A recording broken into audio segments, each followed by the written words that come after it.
morning. Good afternoon. I am Jason Medlock. I'm the host of Expansion of Consciousness. And tonight we will be uh, having a great time with Tony Sivalelli. We'll be doing some live remote viewing sessions. And when we talked about this the last time with Tony, a number of you expressed that, hey, we want Tony to come back. Tony didn't get to finish everything. And it was sort of my fault because I had the show scheduled for a 30-minute segment. And Tony had his set up for, a little more than an hour. So Tony and I worked together and I wanted to get him back. But this time I wanted him to do a live session. And he said, I want to teach these people. I want to teach all these people how to use scientific remote viewing. And when you're using scientific remote viewing, you're trying to locate an unknown object in any time, space, anywhere in the universe. So without any further ado, we're going to go ahead and bring Tony on. My man, Tony, how are you today? Good, Jason. Thank you for having me back. Good. And I know, like I explained to the audience, I tried to squeeze a genius into a box, and you can't do that. We got to let you expand.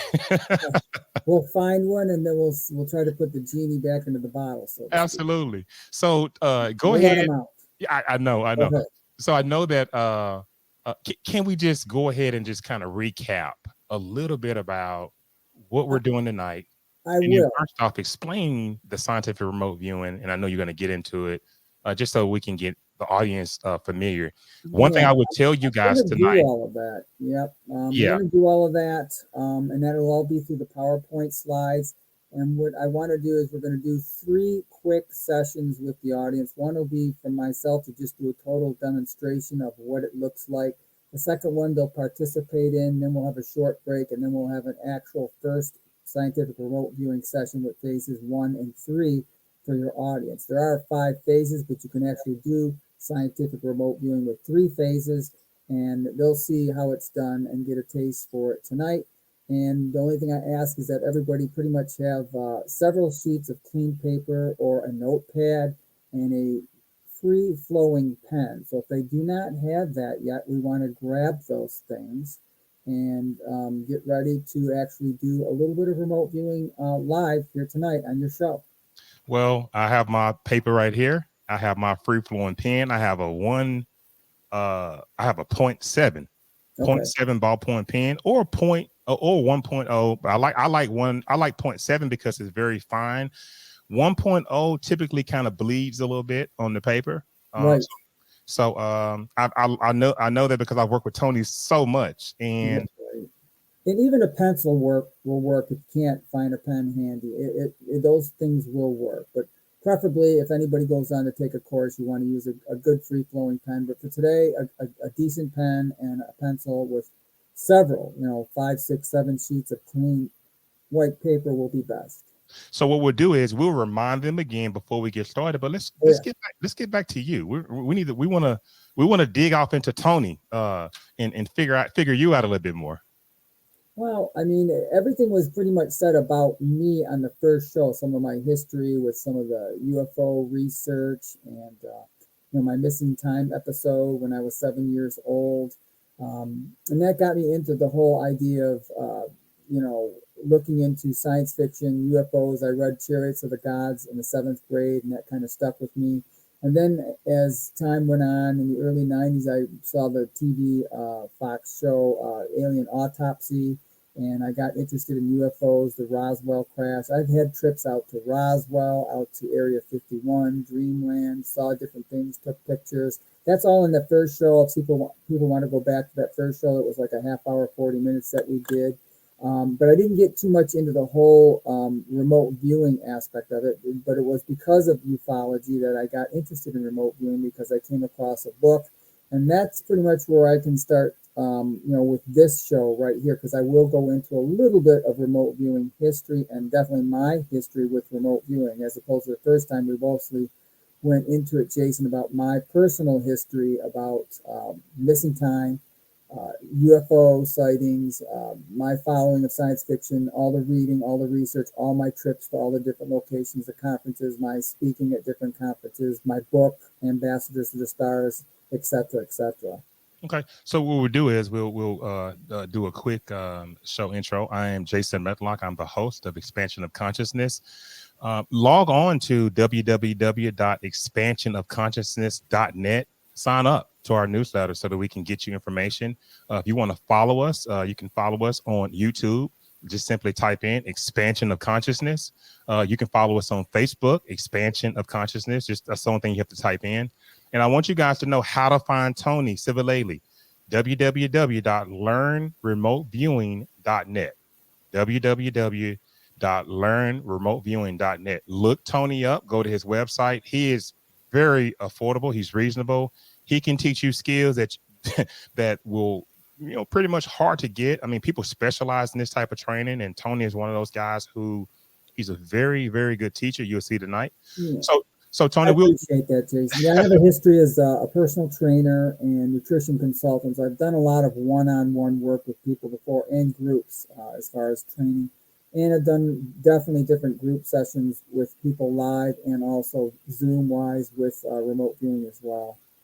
Great. Okay, so without any further ado, we'll go ahead and get this thing up and get it going. There we go. Okay, so first I just want to say thank you to Jason for having me here on Expansion of Consciousness. And thank you to all you that are with Expansion of Consciousness to join us tonight. And hopefully you'll enjoy your introduction to basic scientific remote viewing, but we'll get into that in a little bit. Also, I always say thank you to my professor, Courtney Brown, and the Farsight Institute, where I learned most of how to do the remote viewing, and the Monroe Institute, and instructors Joe McMonagle and Skip Atwater, and several others as well. This is all in my humble opinion and how I understand what I'm going to discuss. Also, for participation purposes, again, several sheets of clean white sheets of paper and a free-flowing pen, if possible, or even a pencil will do. I've gathered some help here from some emoji interns to kind of keep it on the light side as well. So they're out and about throughout these slides. This evening's agenda, approximately 20 minutes. I already went over my own history in the previous show. Then we'll get into no easy explanation for remote viewing, a short remote viewing history, and a bit of my training with remote viewing. And then for approximately 50 minutes, I'll introduce you to basic scientific remote viewing. I'll demonstrate the protocols. The audience will have a practice target. We'll take a break and then one more actual target after that. What is remote viewing first? What it is not. Remote viewing is actually not channeling. It's not psychic readings. It's not fortune telling. And it's not even an out-of-body experience or astral travel either. There are no easy explanations for exactly what remote viewing is. In fact, several involved with the research over the years have even changed some of their explanations of what remote viewing is, yet this type of thing has been going on perhaps throughout the ages. I'm not a scientist, yet this concept has been explored scientifically. There are links on my page, and some scientific measures and the metaphysical are no question involved with what we call remote viewing.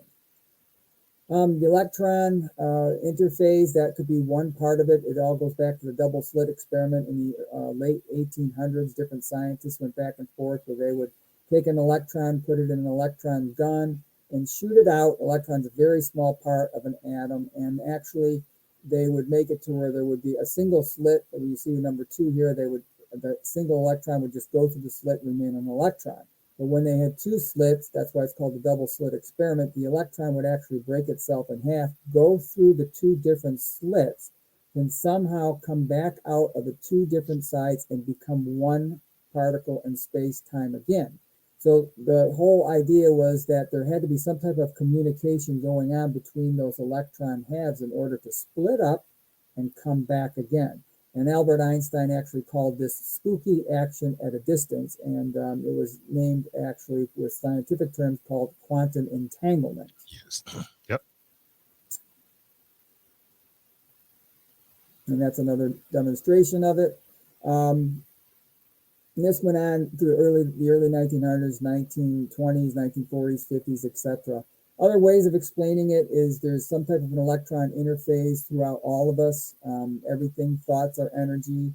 In the smallest particles can maybe pick this up.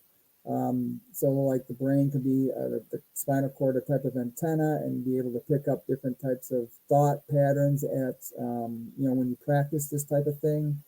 something like twin telepathy by Guyland Playfer. He did a lot of research with this. There's been definitely documented cases where people, twins especially, something would happen to one and another twin, the other sibling would be miles away or even in a different state.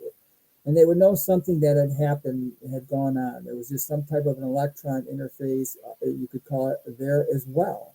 There's some type of a neural network highway that we're all part of.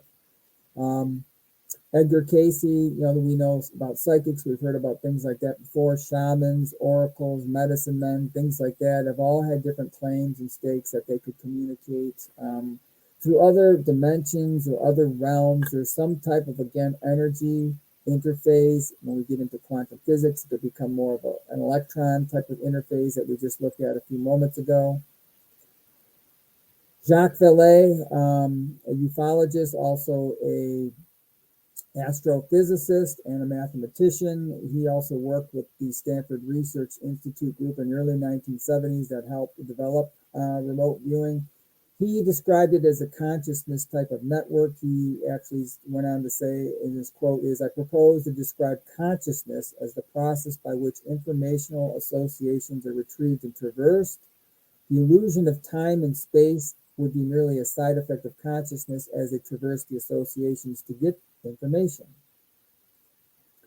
Scientific remote viewing is a structured methodology of gaining data based on scientific protocols that allows information to be transferred from the subconscious mind to the conscious mind to pen and then onto paper from a distant location or a different time, all done with one's five senses: taste, sight, touch, sound, and smell, without being there firsthand. This can be construed as the form of ESP, which is extrasensory perception. The history of remote viewing is at my website as well, www.learnremoteviewing.net. Russell Targ gives a lecture there. It's 30 minutes long, but he goes through all of it pretty well in depth.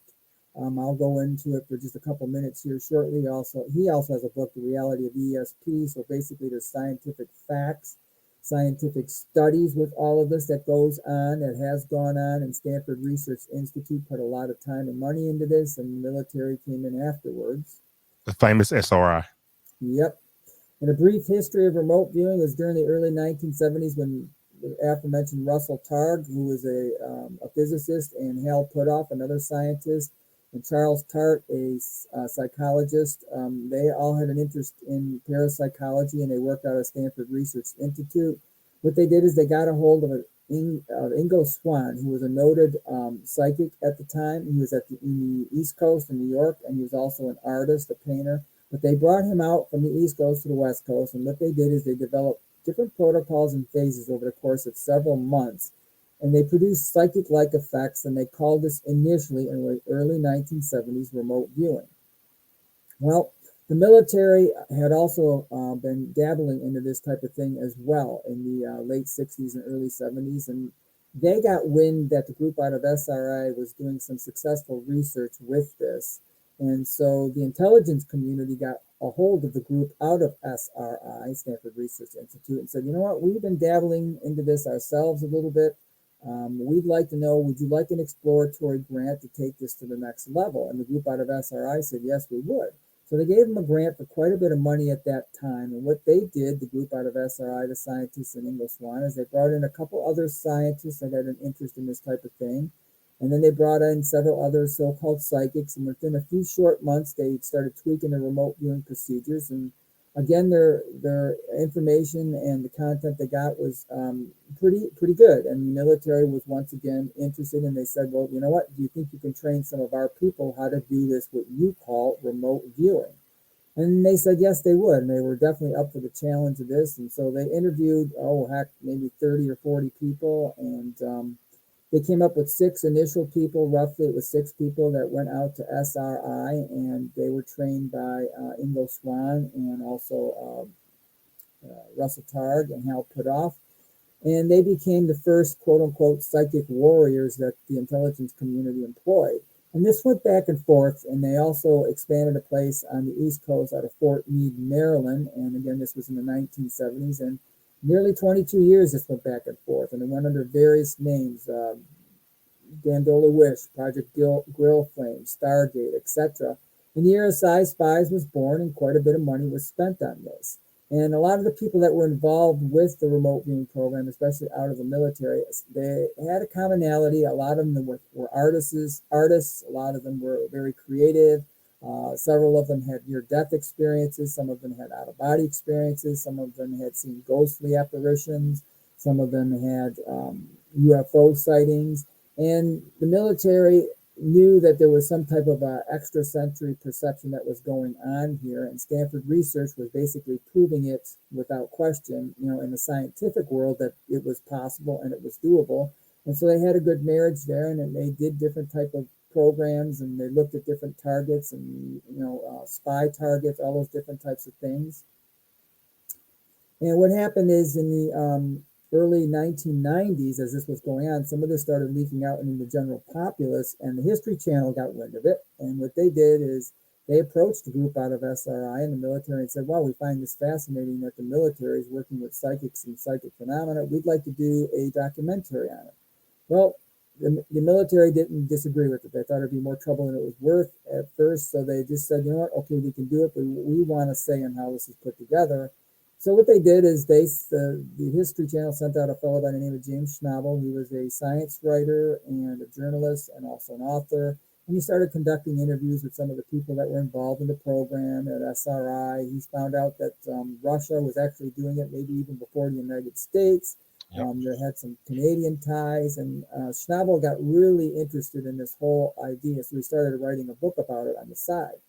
Well, the documentary came out in 1993, and it was titled The Real X-Files, which coincidentally was the same year the TV series X-Files came out. And after that came out, the cat was out of the bag until the military had a plan, and they basically hired an outside party to come in and take a look at everything. And they did, and they came back after a couple short months of looking at it and said, you know what, we don't think the resources you're putting into it are worth the results you're really getting. Even though you're getting some results, it's not really top-notch results, not the money you're putting into it, the resources, the time, etc. So they kind of, backdoored their way into closing the program down.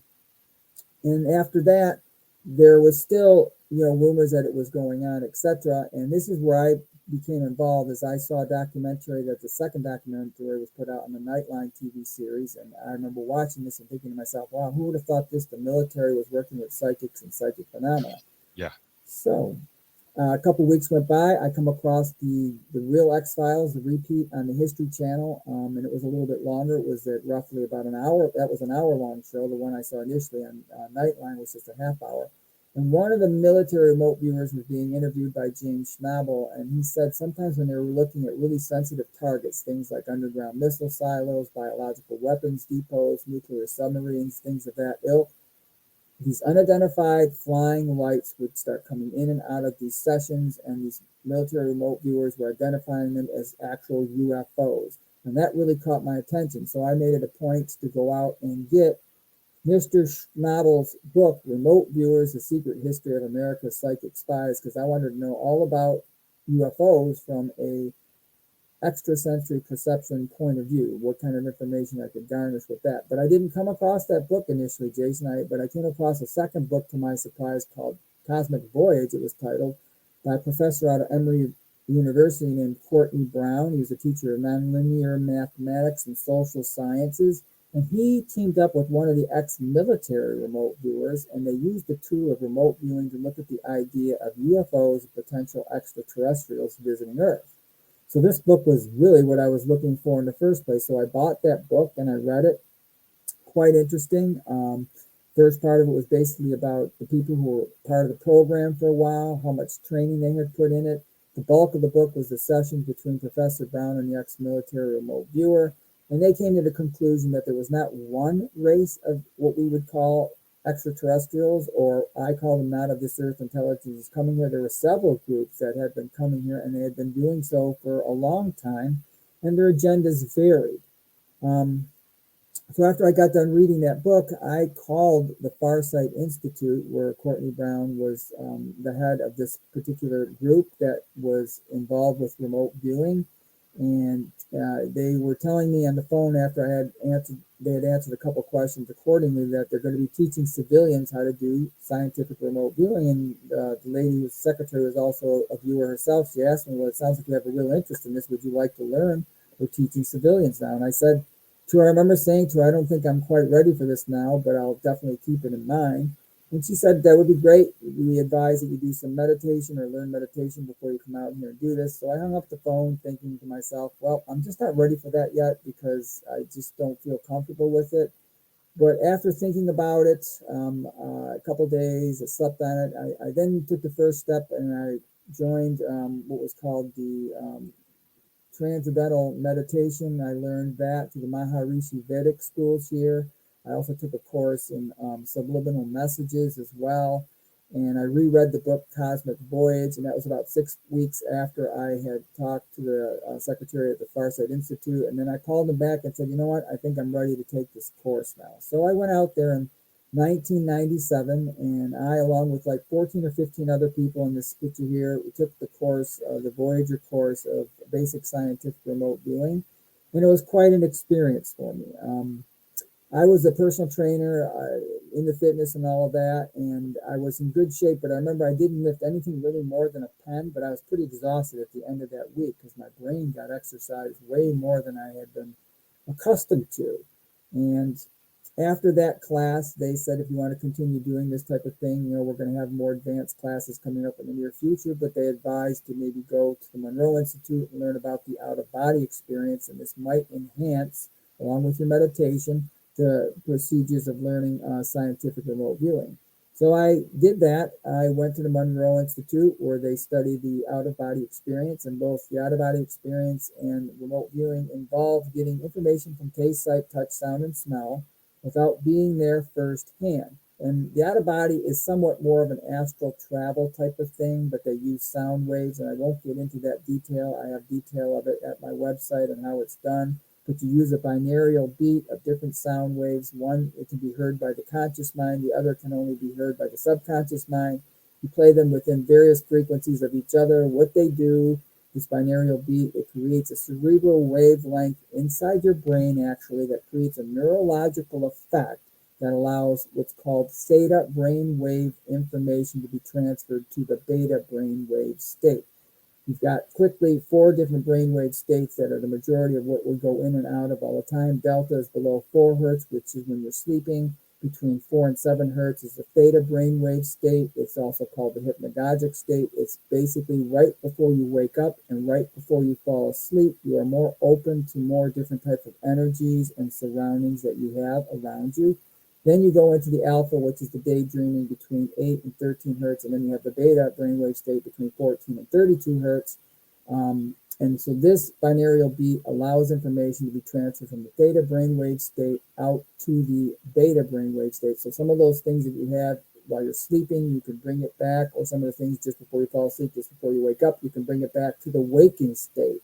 And this teaches you how to do it, and you practice it by going through these different sessions with the Monroe Institute tapes that include vocalization that the conscious mind can hear, soft tone music, and also subliminal messages that are only the subconscious mind can hear. And all that inclusiveness creates those brainwave legs that can be sometimes transferred to consciousness.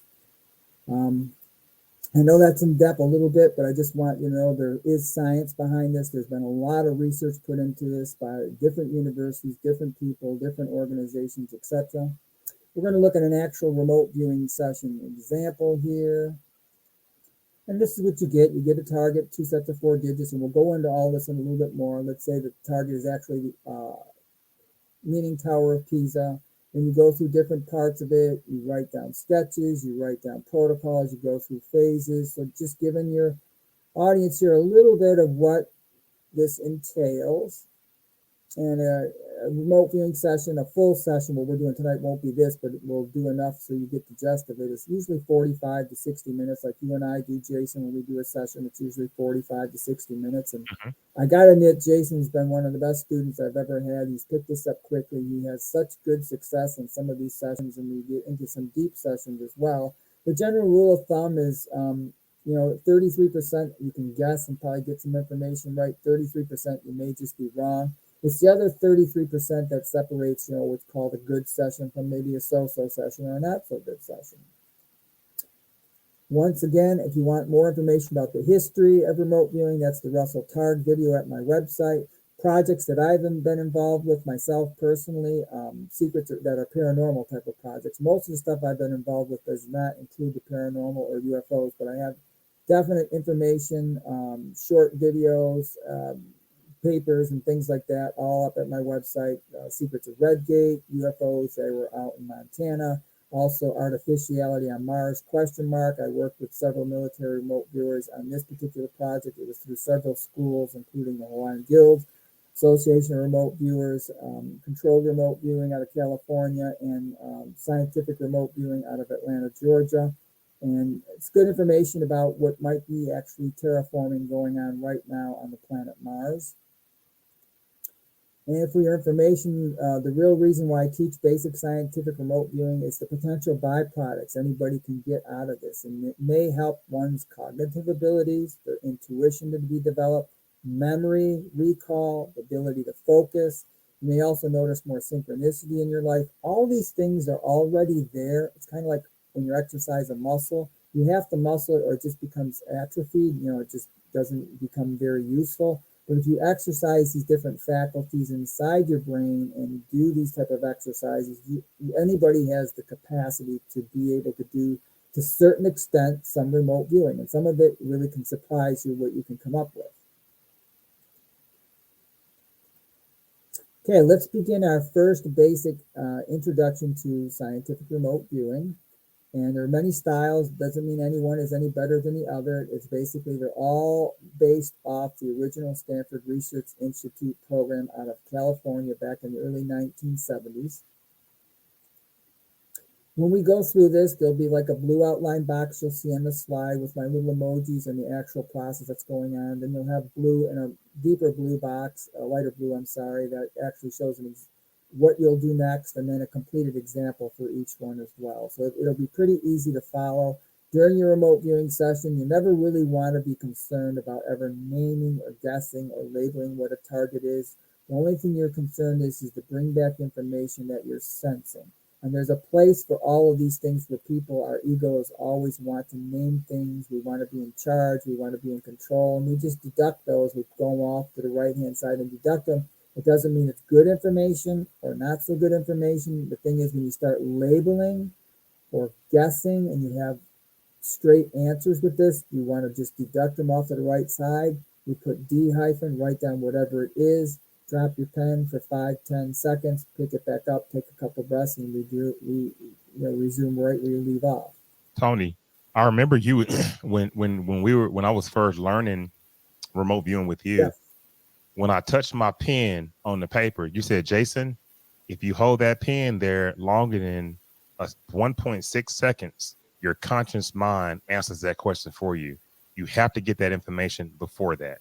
Right. Well, anywhere. Some people, it's 1.5. Some people might be 3 seconds. The whole idea is not to think too much about it. Just relax your mind and almost let the information come to you. And then you have to be able to be aware enough subconsciously to get that information from that subconscious aspect of your being to your conscious mind and then just write it down. So when we do the demo walkthrough, we're just going to practice some ideogram sketches. I'll go over all this with everybody. We're going to review what target coordinates are. They're just 2 sets of 4 digits.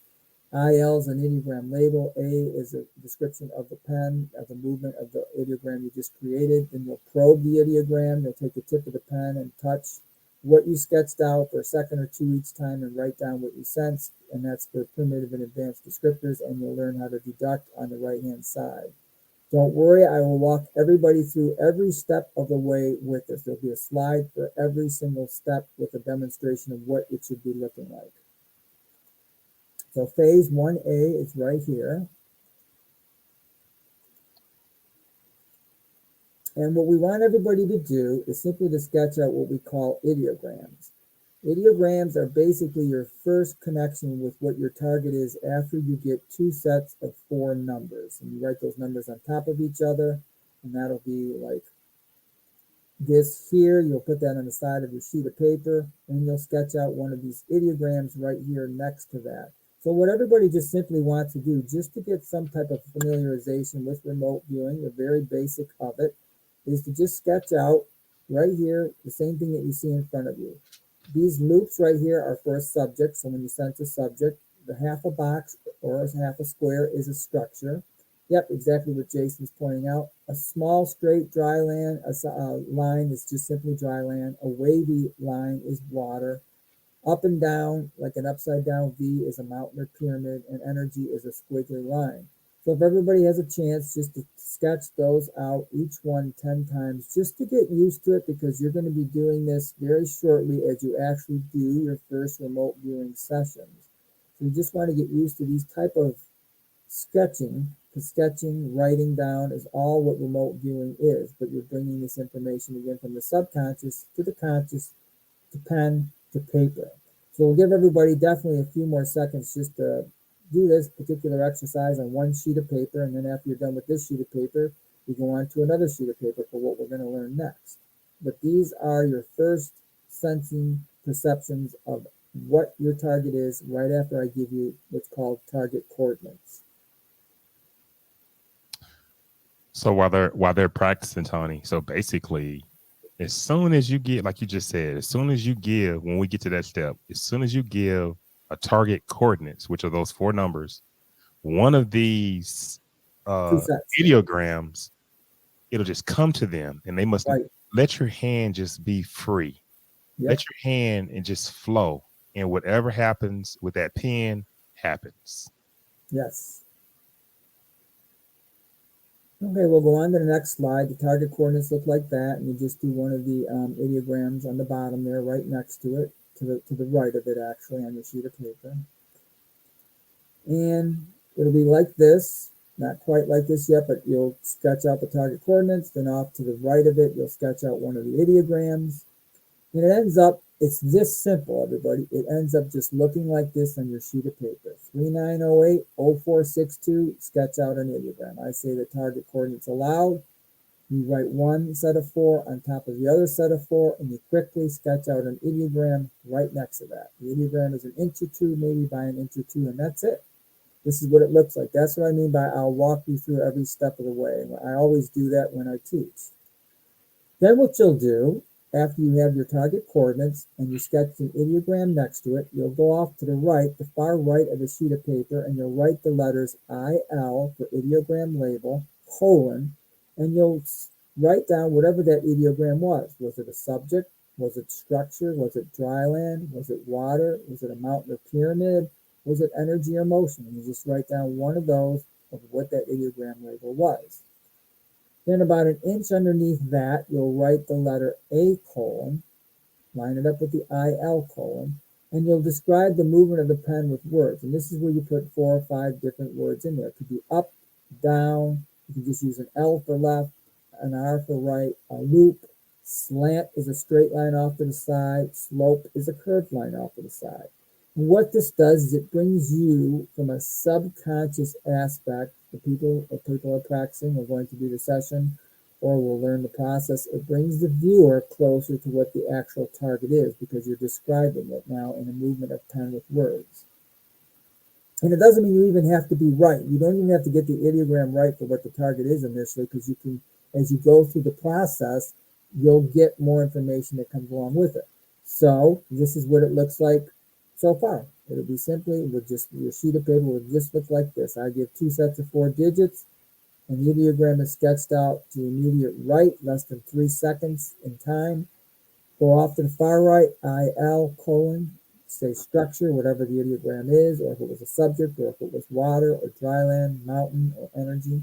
Then A colon, describing the movement of pens, up, right, point, down, straight. However you want to describe it, how you feel comfortable describing it.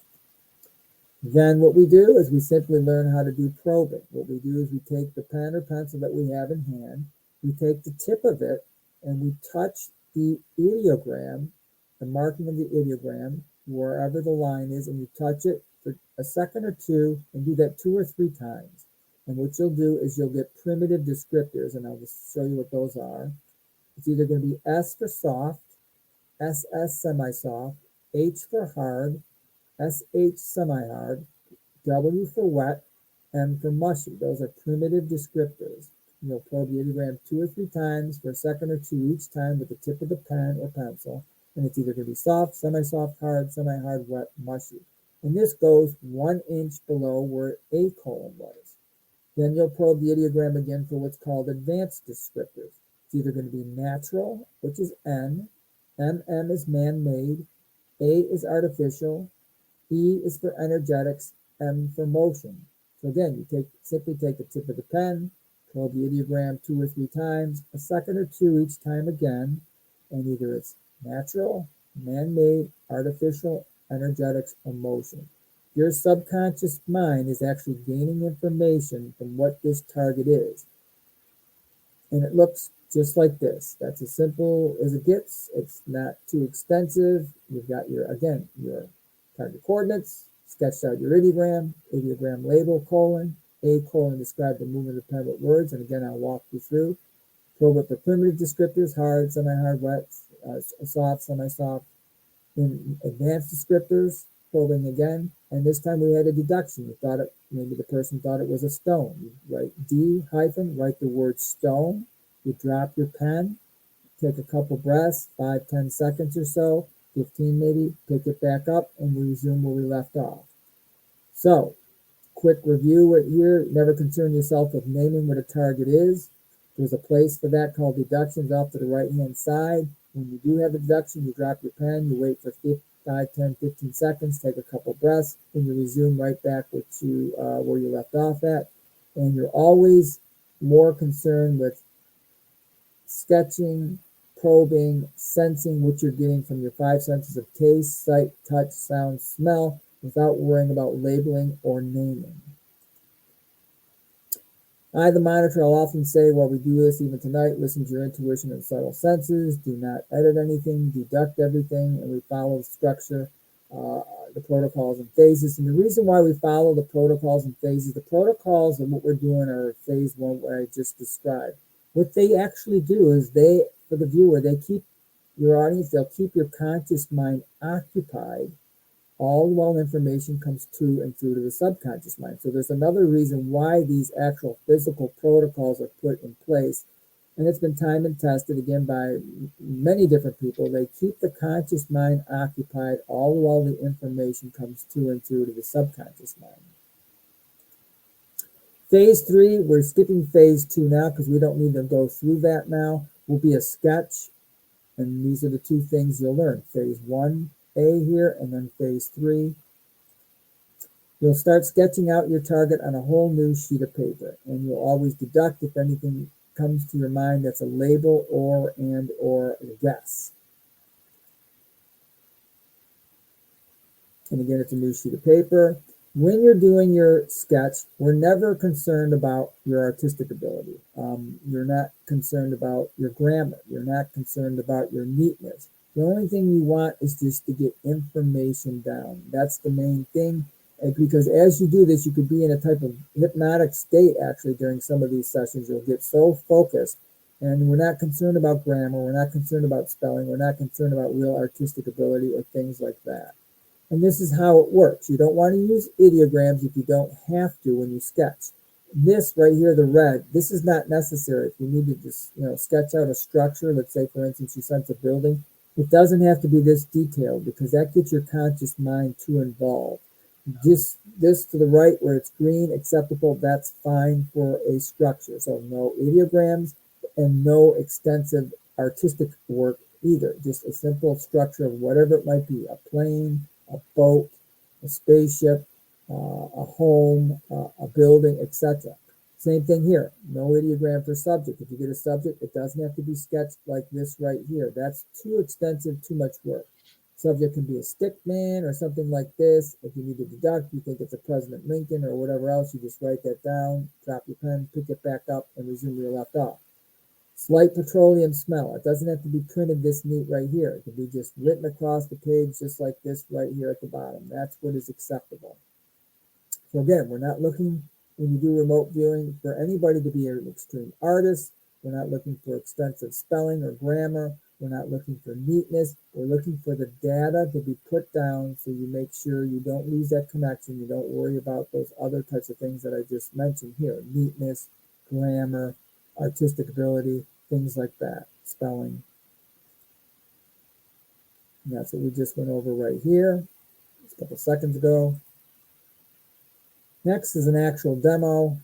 Let's say that was the target. We would have went through those simple phases 1A and phase 3, and this I'll show you at the end. You're each going to get targets with an actual picture that has the actual target coordinates, and this is what it would have looked like. That was just a demo target that I just demonstrated all through phase 1. This was the target. We did the ideogram, then we did the ideogram label. The A described the meaning of the grammar words. We probed the ideogram for primitive and advanced descriptors.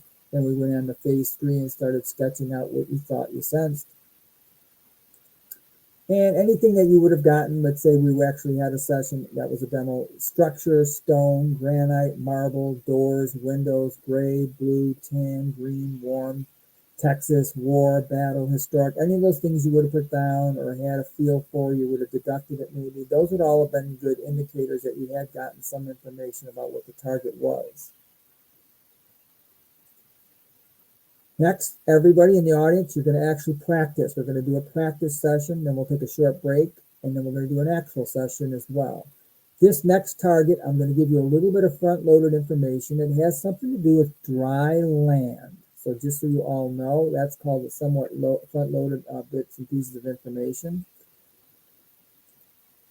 So let us begin this. Have a clean sheet of paper. We're going to do phase 1 now, everybody. Okay, we're going to go into a practice. Yes, we are. Take a couple breaths, and before we do the actual session, we'll do a little bit of a meditation. We'll do actually also what's called basic SRV affirmation, so you get a taste for it. But this is still more of a practice demo, but a participating practice and demo for the audience if they wish to. So you grab that new sheet of paper. I never told you this, Tony, but the affirmation is my favorite part of the whole thing. Oh yeah, well, it definitely affirms that we're more than the whole thing. That we're more than physical beings. I mean, that's the whole thing about this. I mean, whenever I teach this, I make sure we're grounded in white light, protected light. Yeah, we're not. It's like a coach giving you a pep talk. Yeah, yep. Yeah. We got the meditation, and the SRV affirmation comes after that. Because we're entering a certain aspect of our being into another dimension, actually, of existence. So you want to make sure you're always grounded and always protected. Cool. And you always are, because we're of the essence of source anyways, because that's why, that's the biggest thing is learning that we're more than physical beings. And this is called scientific remote viewing, and it helps prove this from a scientific aspect. So now, everybody, you're going to receive your target coordinates, and they're going to be 2 sets of 4 numbers, and you're just going to put them about 3 or 4 inches from the top of your clean sheet of paper on the far left side. So what I want you to do is receive these target coordinates, 2 sets of 4 digits, and sketch out one of those ideograms, either a subject, structure, dry land, water, mountain or pyramid, energetic or motion. After you receive these 2 sets of 4 digits, sketch that out immediately to the right of your target coordinates, less than 3 seconds. So I say prepare to receive your target coordinates. 9018, write this down, 0629, sketch out an ideogram immediately right to the right side of it. One of these ideograms are to the right side of these target coordinates right now. So everybody, you should have something that looks like this. Your target coordinates, different numbers, of course. Your ideogram right next to it, and it could be this is just an example of whatever you got. So you got either a subject, structure, dry land, mountain or pyramid, energetic or motion, or water. Now what we want to do is you want to go to the right of your ideogram sketch, to the right of the page, put IL colon, just like we looked at in the first demo one. And what was that ideogram, everybody, that you just sketched out? Was it a subject? Was it water? Was it dry land? Was it a mountain or pyramid? Was it energy or motion? Simply one of those words after the IL colon. An inch underneath that, A colon.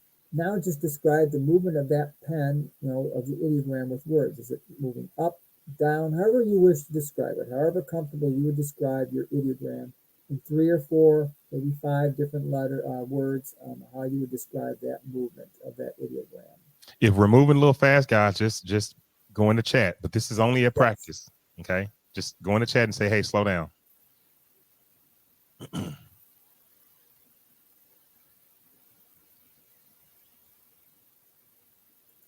And so we're going to look something like this so far. I know I'm doing a lot of talking, but this is actually what it's just simple to look like this actually so far. So we're going to do the next movement exercise, and that's where we probe.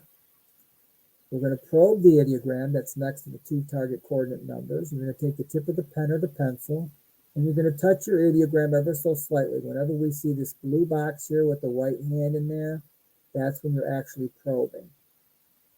When you're sketching, you actually see the in color hand with a pen, and that's sketching, but we're probing right now. So probe the ideogram for primitive descriptors, and those primitive descriptors are either going to be S for soft, SS semi-soft, H for hard, SH semi-hard, W for wet, M for mushy. So you're taking the tip of the pen, you're probing the ideogram, and what are you sensing? Is it soft, semi-soft, hard, semi-hard, wet, or mushy? Touch that pen on that ideogram, guys. Exactly. And then you're going to do the same thing once again, only this time it's for advanced descriptors. So now in your mind is either going to be N for natural, MM for man-made, A for artificial, E for energy, M for motion. You're probing the ideogram now for your advanced descriptors. First it was for the primitive descriptors, now it's for the advanced descriptors. And again, with the slide in front of you, always what you see in blue is where you're at. The other part is what we've already done.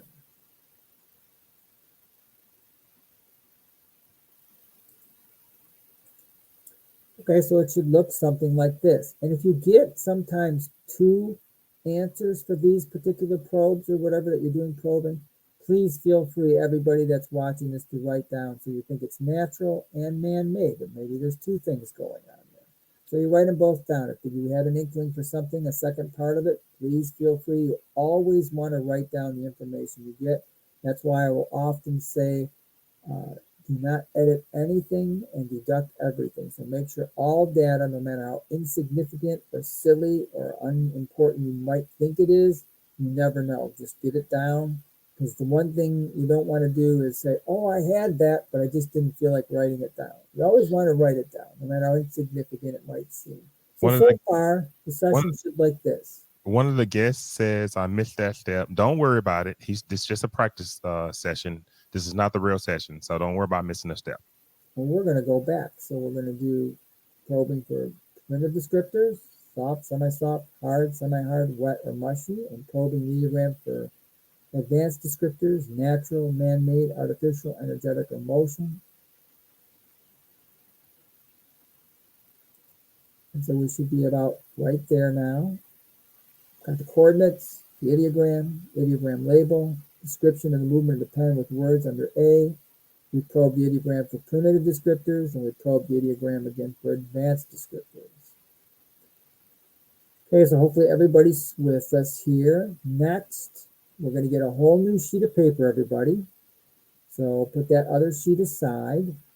And now what you want to do is you want to start sketching out. Again, this is just examples in front of you, what you sense that target is.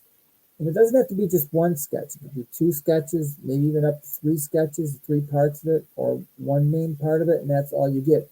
But start feeling around the page. You can actually, as a viewer, because you're all doing basic scientific remote viewing right now, feel around the page, close your eyes. We're not rushing here. We're going to spend a few minutes here. When you sense something, sketch it out, no matter how subtle it is. That's the whole thing with this. You're getting a lot of subtle data and information.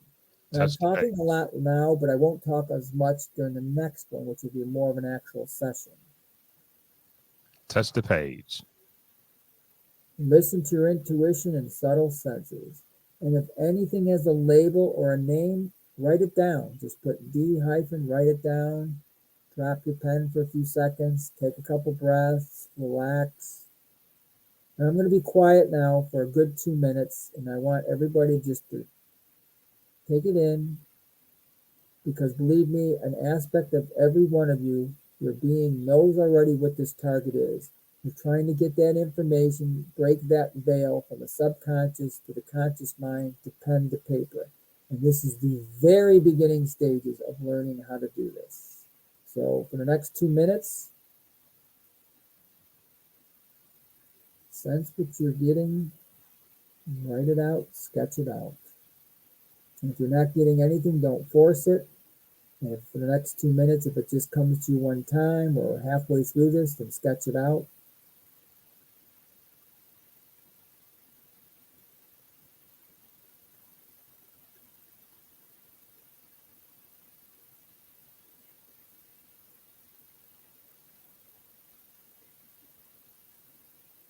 Will I be disqualified if I just drew Barney? Barney? I'm just joking. You know, it actually came about with some of the old. Yeah, everybody just listen to your intuition and just let the information flow. And we're never worried about how well you should never be worried about how well you're doing with this. The thing is, you're exercising, you're practicing, you're developing a sixth sense, you're developing extrasensory perception, focus, memory, intuition. So awesome.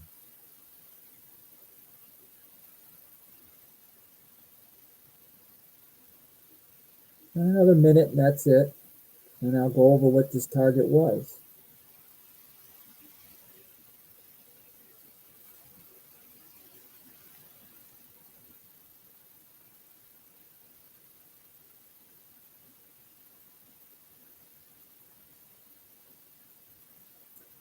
Few more seconds, everybody.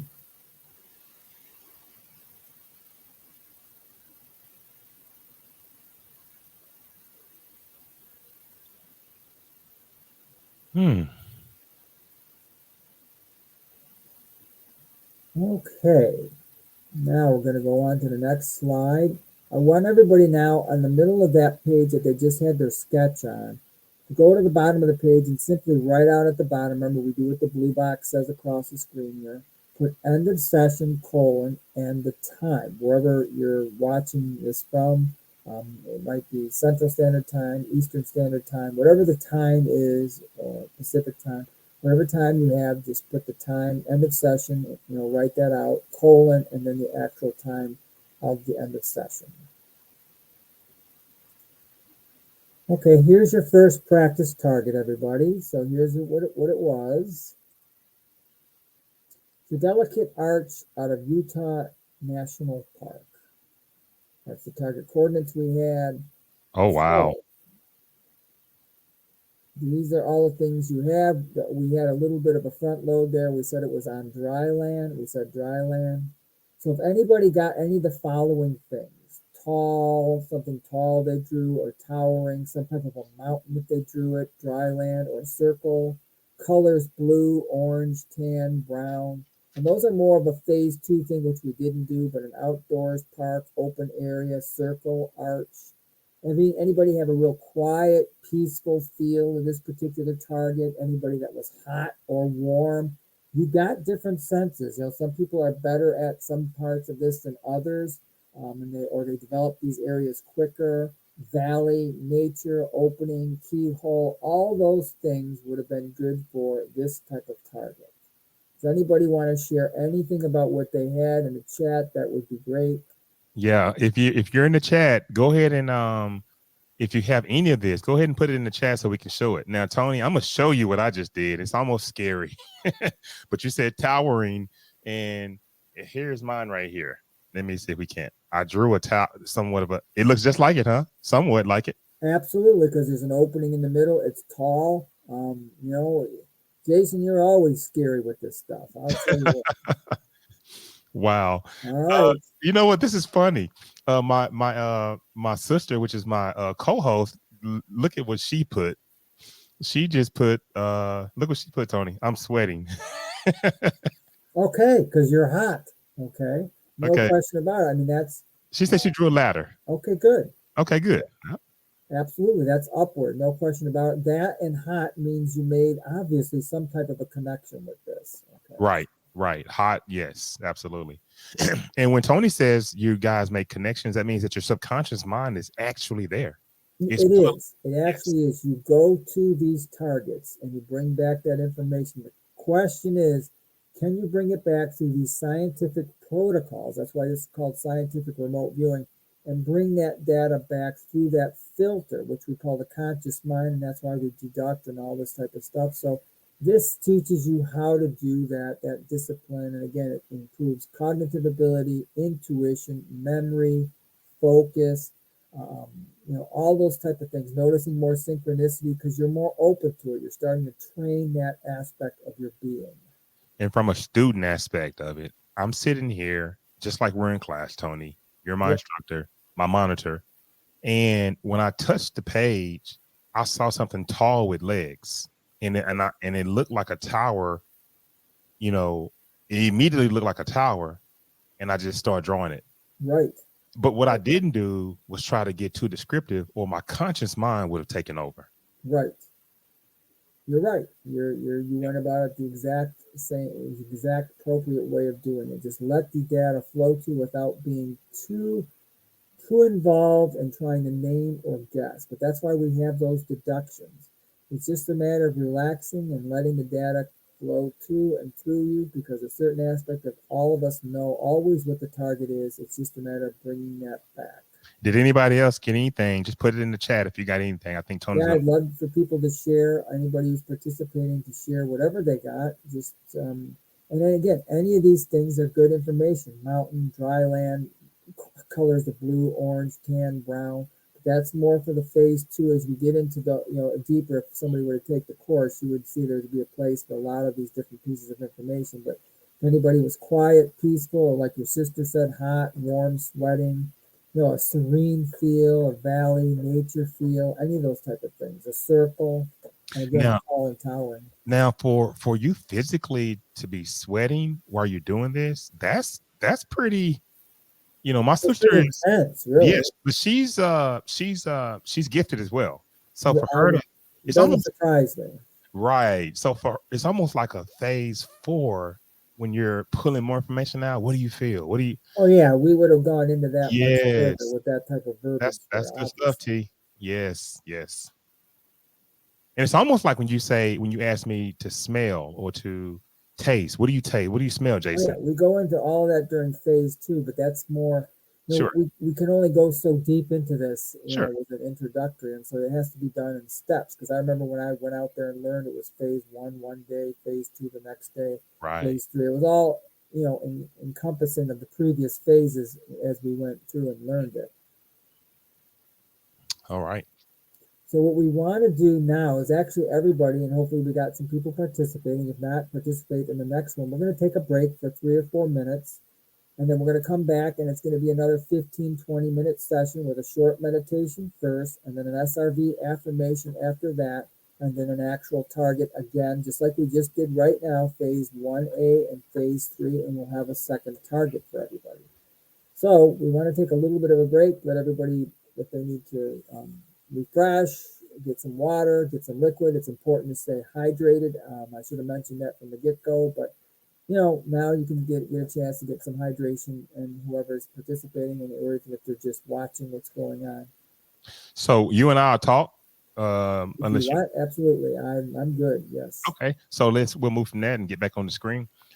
Tony, I've tried to pick your brain a whole lot, and one of the things that fascinates me, and some of the people may know this guy, Major Ed Dames. Oh, absolutely. Now, Ed, I don't want to call him Ed, Major Dames, he uses associate remote viewing. Right. But the group of people he has with him, they they turn it into more of a, and I don't want to say show, but they turn it into more of an actual experience while they're actually doing it's almost like a remote viewing show. Right. What's your take on that? I think I have great respect for Ed Daines. I've met him before at the the Scientific Remote Viewing International Remote Viewing Association conference. He won't know me, but he was Courtney Brown's instructor when the book Cosmic Voyage. Ed was with Courtney with that, so not many people know that. Again, I have great respect. I mean, he does do, like everybody else is not as good as his part of it. That's all up for debate. Whether his group is better or this group is better. None of them are better than any other, in my opinion. Yeah. All that matters is just the person is, how should I say, disciplined enough to go through whatever course that they want, and then it's bringing back information. It's all of it has always been based on Stanford research. Ed was taught by Ingo Swann, okay, and the group out of SRI, Russell Targ and Hal Puthoff. So all of it goes back to a part of the controlled associative scientific remote viewing. They're all part of what Stanford Research Institute initially put together, but the different military officers branched out and each called them a different name for their own sakes to have their own programs. Yeah. And then tweak them. The bottom line is accessing the subconscious mind. Number two, bring the information back to the conscious mind. When I read Dr. Courtney Brown's book, you gave it to me while you were teaching me how to do this. Right. So in reading Dr. Courtney Brown's book, I stumbled upon transcendental meditation. Yes. And I told you, I'm like, listen, I'm taking this. You were like, yeah, I've already taken TM, Jason. So go knock yourself out. When I went and took transcendental meditation, I was already meditating. I was already a little bit advanced. But I gotta say, Jason, I give you a ton of credit for doing so much with this. I mean, it's something that you've taken to and that you like, and your enthusiasm is good, and I feel your enthusiasm. So it inspires me too. So yeah. But my point is that meditation plays a big part in any modality that you're trying to use. You have to be able to get to a place where you're quiet and you're able to access information. So, yep, actually, so true. That's why they recommended me taking a course in meditation, or all of us, before they went out. Before any of us learned scientific remote viewing. Yeah. And the people that actually had not taken meditation when I was out there, I remember this fellow named Martin. He was like a roadie, I think. He traveled around with like different groups that gave concerts and things like that. He actually had trouble at first, and then they brought in a transcendental meditation teacher. So he took the course simultaneously while he was learning scientific remote viewing. And without question, it helped him because he had to quiet his mind. He was like very hyper with everything. But he knew that it had a very strong effect, even during just that 1 week of doing it and crash coursing it. It definitely helped him with his scientific remote viewing course. Okay. Well, let's get back to these guys right here. Okay.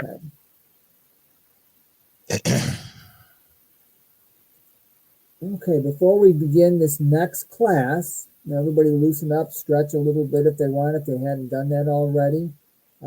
Make sure you have two or three new sheets of paper. Get more paper. Yep. Have that pen or pencil ready. Again, you just want to be relaxing our minds. You want to have some fun with this.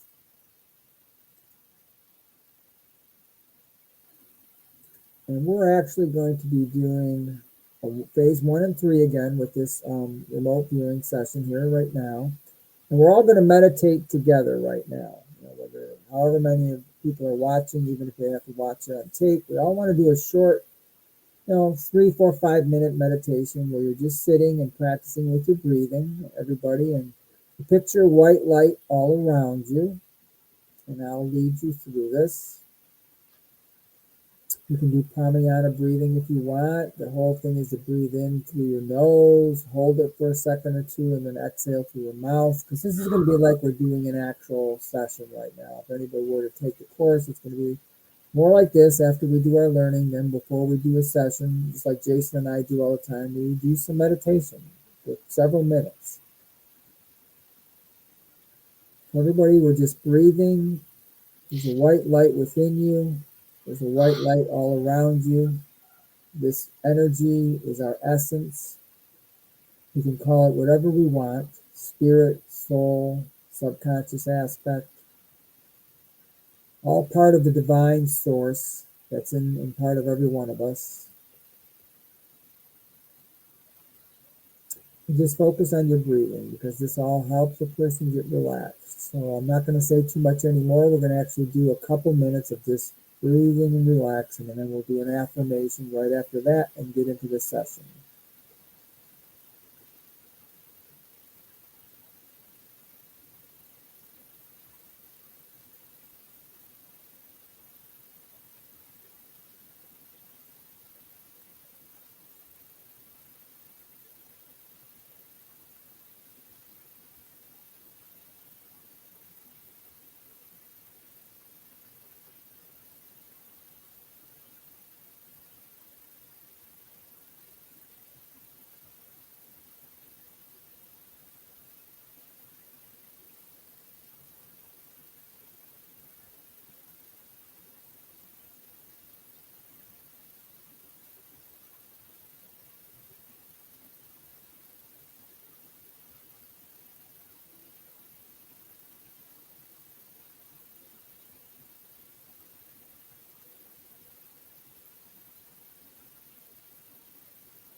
Few more breaths for everybody. Breathe in through your nose deeply. Hold it for several seconds and breathe out through your mouth.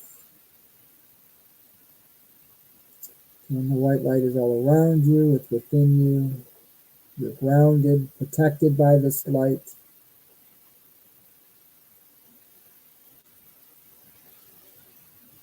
Couple more breaths.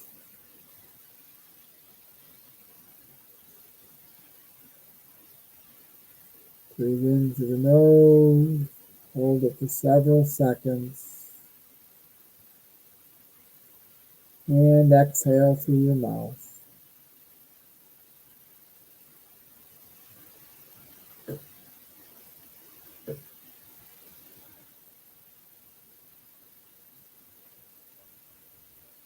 Okay, very good. We should be a bit relaxed.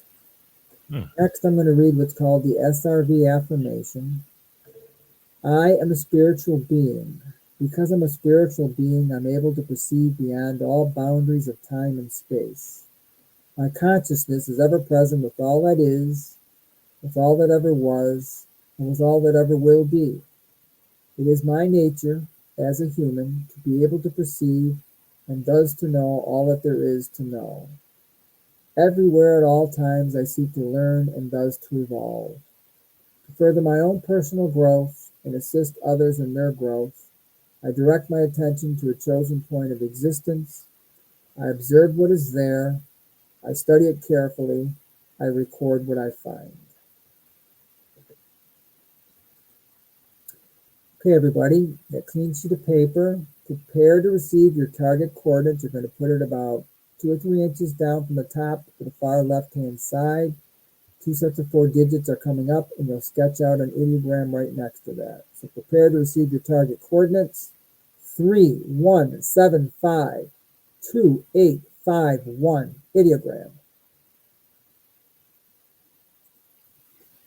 Okay, let's go off to the right of the ideogram, directly across from the right, write IL colon. Did you get a subject, structure, dry land, water, mountain or pyramid, energy, emotion? What was the ideogram label, IL?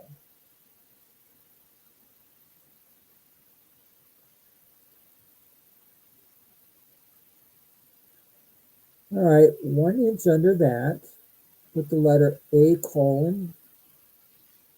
It should look like that, where we're at. Now, A colon, let's describe the movement of the pen with words. Is it moving up, that ideogram down? Is it to the left, to the right? Is there a point, a loop? Is there a slant, which is a straight line off to the side? Is it slope, a curved line off to the side? Again, blue is what we're doing next. Describe the movement of the pen with words. A colon, that's what that is. Up, down, left, right, loop, slant, slope, pointed, jagged, however best to describe it. No rushing, but at a decent pace. Okay, everybody, it should look something like this. This is, again, just an example. The ideogram could be totally different. Obviously, the coordinates are different, but this is what we should be looking like so far. You've got your target coordinates, quick ideogram, ideogram label, colon, A colon, describe the movement of the pen with words. Next, we're going to probe the ideogram for primitive descriptors. Take the tip of the pen. You're going to touch the ideogram 2 or 3 times for a second or 2 each time. And either it's S for soft, and this is an inch underneath the A, an inch underneath the A, SS semi-soft, H for hard, SH semi-hard, W for wet, M for mushy. It's called probing the ideogram for primitive descriptors. All right, underneath that, we're going to probe the ideogram once again, about an inch underneath that. We're going to probe the ideogram for advanced descriptors. Is it N for natural, MM for man-made, A for artificial, E for energetics, M for motion. Again, we're taking the tip of the pen, touching the ideogram for a second or 2 each time. Do that 2 or 3 times. N for natural, MM man-made, A artificial, E energetics, M motion. I'm not going to rush.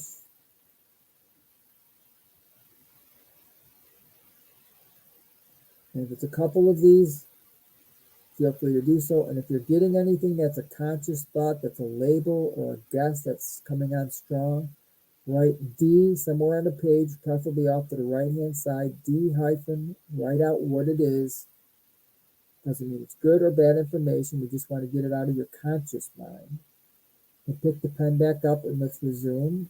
And so far we should look like this. Again, if you have a deduction, it could be just like that off to the right. And this is where we're at with phase 1. So you got your coordinates, ideogram sketch, ideogram label, A colon, describing the movement of pen with words. You probe the ideogram for primitive descriptor, probe the ideogram for advanced descriptor. You may have gotten 1 or 2 things in each one of them. And D hyphen, any deductions. You could have 3 deductions, 5 deductions, or no deductions. Okay, now everybody, let's grab a new sheet of paper. And we're going to take the pen and we're going to start sketching. It could be landscape style or portrait style, whatever you feel comfortable with. Let's start feeling around the page. And let's start sketching what we see. Excellent. Thank you, Jason. Yes, thank you. Feel around the page. Could use 1 hand, 2 hands. Could have hand on with the pen and feeling around the page with the pen in hand while you feel it with your fingertips. Close your eyes. Relax. I'm going to spend several minutes here. Let the data come to you. And anything that's high level, deduct it off to the right-hand side. And now, and then even though this is part of phase 2, now if you get any colors or temperatures or tastes, write them down as well. Just write them on the sheet. We don't want to sketch out ideograms. We want actual sketches, and they don't have to be artistic. We talked about that before. We're not interested, you're not interested, the monitor's not interested in artistic ability, just information. Listen to your intuition and subtle senses. Do not edit anything, don't leave it out, and deduct everything.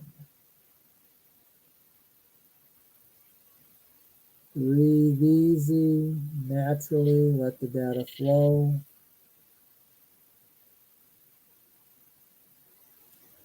I always like to let everybody know there's an aspect of your being that already knows what this target is. It's just a matter of letting it come to and through your subconscious, to your conscious mind, to the pen onto the paper.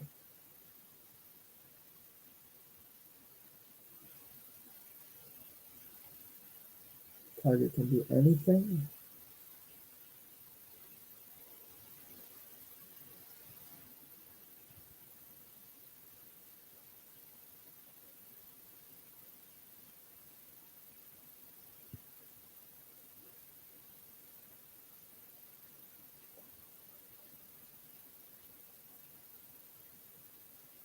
Another minute or two, everybody. Again, listen to your intuition and subtle senses. What are you sensing from this target? Let the information flow to you. Quiet your conscious mind.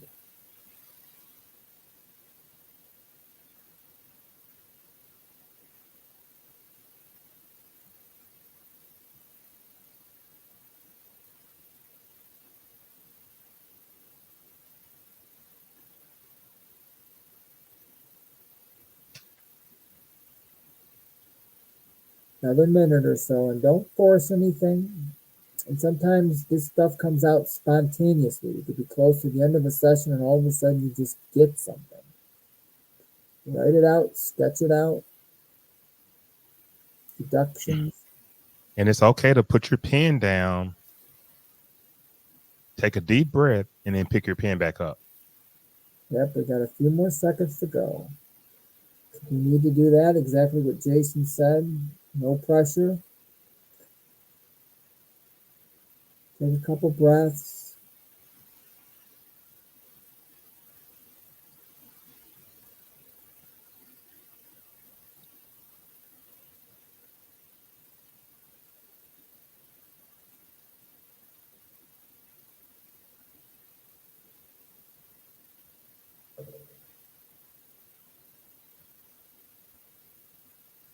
Couple more seconds.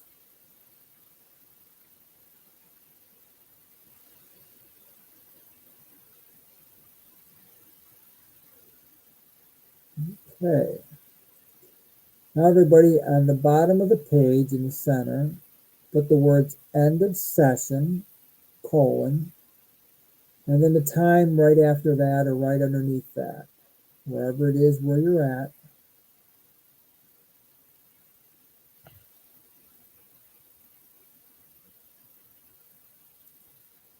And so it should look something just like this, whatever you had, if there's any deductions, any sketches. And your completed phase 3 looks just like this with the end of session at the bottom and the time. Okay, everyone, now we're going to look and see what the target is for this phase 1 and 3 practice session that you just had, your first actual basic scientific remote viewing session. Oh, wow. Here's what it was. A man walking on a bit of a tightrope type of scenario out in South Korea. It's a tightrope act, so if people had things like subject, main thing, or subjects, because there's a crowd here. If anybody had any type of a straight line throughout this page, anything that was like a line, that's definitely very strong information, a very strong indicator you were at this target. A lot of greenage, foliage in the background.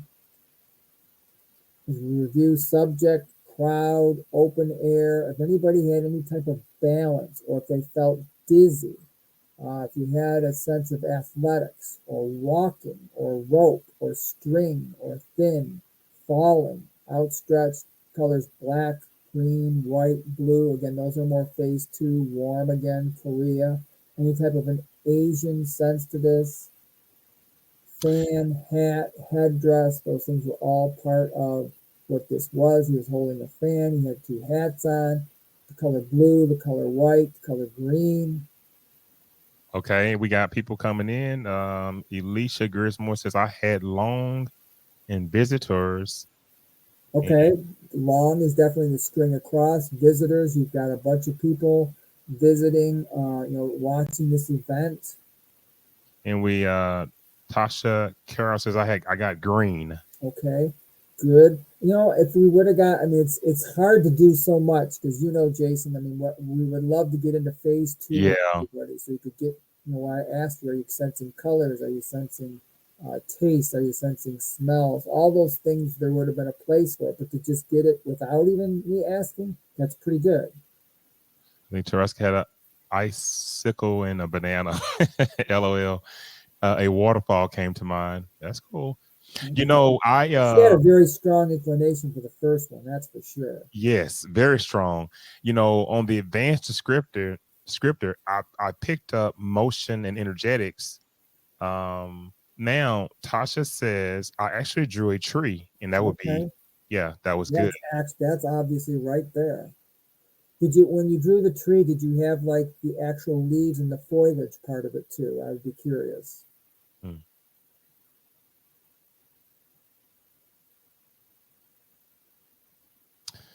Yeah. So I'm glad we had participation with this. Oh yeah. And some people probably just sitting there scratching their heads like, wow, okay, what just Well, happened here? you know, for every person that does actually come out and say they did something, there might be one or two or three that don't want to talk about it. They just want to actually do the session. That happens a lot. Not everybody likes to participate. In Patience. practice, a man on a road with a hat, still feeling dizzy, that's pretty impressive. I like that. That's Wow. very impressive. And you know what? Uh, if she had the actual feeling of dizzy, I she said that connected. right here. I said, dizzy right here on this, Yep. right here, Um, hat, I had that on there too, no question. A man on the road with a hat. I mean, that's incredible, really. That's very impressive. Okay. Yes, yes. People, if they took time to really, really, this is a fascinating skill to learn. And you can, no, we're just sitting right here picking targets, but you can actually use this, Tony, in a lot of different ways, right? Oh, we just used it a week and a half ago for somebody that I know you've been using, and I participated a bit too because you got me involved with Yeah, the missing pet. So, and all the data that you came up with and I came up with. So, yeah, yeah. Guys, I called Tony. I said, Tony, a client of mine has a missing dog in I think it was Rhode Island. well, no, you said a pet and just the East Coast is Right, all we knew. And right. I came, obviously we both came up with information, but you had an incredible amount of information about it. But we both had power lines, power boxes. I got a dog.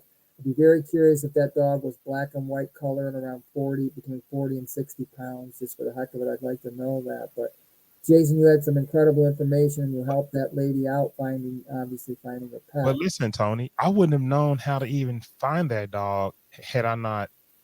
And I know we're talking about a dog, but some people are very attached to their animals. I would not have Oh, been able so to am I. find. Yeah, I wouldn't have found that dog had it not been for your training. But something kept telling me I could see him by a fence, and Right, he was by a tree and a fence. And lo and right. behold, when she called back, he was stuck under a tree Wow. and couldn't move. Hmm. Uh, Tasha says I drew a trunk slanted, and the bottom was like a circle. Okay, cool. Yeah. And again, the real reason why I teach this, I mean, it's great to do remote viewing sessions and learn remote viewing, but I've taken it, one step further in my humble opinion is that it just increases a person's cognitive abilities and increases the person's intuition. It can memory and the recall, the focus, and noticing synchronicities, all those things, these byproducts that you get by exercising and learning remote viewing. It's great to learn how to do remote viewing, but the byproducts is how it will help possibly enhance one's day-to-day life type of idea. And not to mention, the meditation part of it, the relaxation part of it, all those things. And a lot of your viewers are already participating with things like that. So I don't overly push anything. But if anybody wants to learn it, we'll make it fun. It's a combination of watching videos and live sessions with me, like we just did right here, one on one with Zoom. I usually give 3 of the 8, it's 11 classes or 11 sessions. 3 of the 8 are live with me. I will definitely give anybody who comes aboard another session or two to be live with me if they watch this show and want to participate.